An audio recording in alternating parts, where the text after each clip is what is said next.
So we'll come out, and either I or someone from the Fish and Wildlife Service or even someone from the state, there's a lot of different types of professionals that can qualify you as a wetland. But the general, I wish I had a whiteboard, so I'm so used to teaching.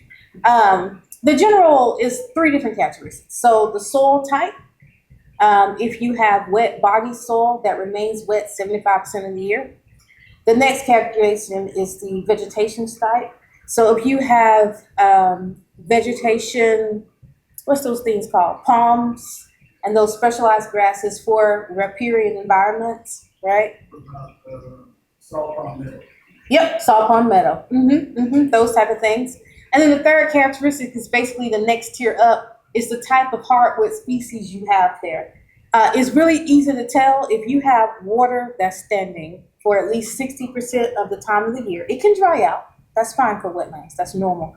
But if you have it wet for 60% of the year, you have some hardwood tree species that are budding, at the bottom with the roots that spread out. We call it budding.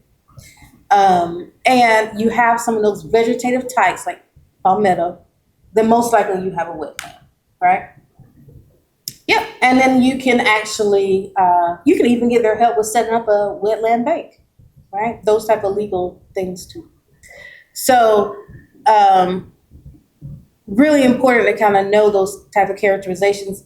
I'll tell you another thing, completely sidebar that has nothing to do with this, is you have to be very careful about people that come to your property and want to cut timber. Hardwood is worth twice, if not 3 times as much as softwood, pine, and these type of things. And if you're not very firm and there with them every day, they will go into your wetlands when it's dry and cut the timber, even though technically they're not supposed to do that because it's wetland. They just wait till it dries out and go in, and that's not what you ask them to do because that's the more lucrative wood and that's what they want, right? But if it takes 75, 100 years to produce that tree, you should probably leave it there, which is the whole point of these type of programs, letting you reap some of the economic benefits of having these more mature forests and wetlands, right? A revenue, and without putting you in a position of selling timber. You want to avoid that. If you're growing pine, sell the pine, right? Grow the pine, sell the pine. But if you're not running a pine plantation, you need to have some other sources of revenue and enhancement in your land so it's not just simply a burden, especially for the younger generations, because they don't know what they're doing. In the future with the taxes, and it's not just a burden, it's still a blessing to your family. So it's important to try to utilize as many of these programs as possible to increase the value and have a source of revenue. And there's nothing wrong with that. You can do habitat enhancement and treatments, right? Do all these beautiful things with all these fundraising and grant money, and then turn around and have a revenue.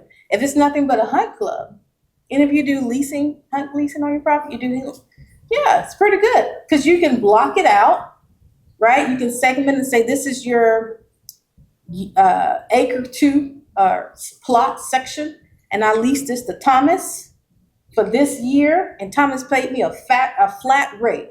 And next section, I leased it to 2 acres. I leased it to Bob, and he paid me a certain. And then if Tony wants to do duck hunting, and you did an enhancement and you have ducks coming to your property, you have to charge Tony premium, right? You need to charge him up to like $2,500 because you can't do duck hunting everywhere, right? And they have exclusive access to those 2 acres. So those type of things, and within 2 or 3 months of hunting season, you've made all your tax money for your property, right? When you say exclusive access, is that like year round, or do you have limitations? No, that's from year to year. Like from leasing, typically whoever is paying the lease amount, you give them exclusive access to that piece. And so no other hunter can come into that piece of land that you designated, you marked off for them.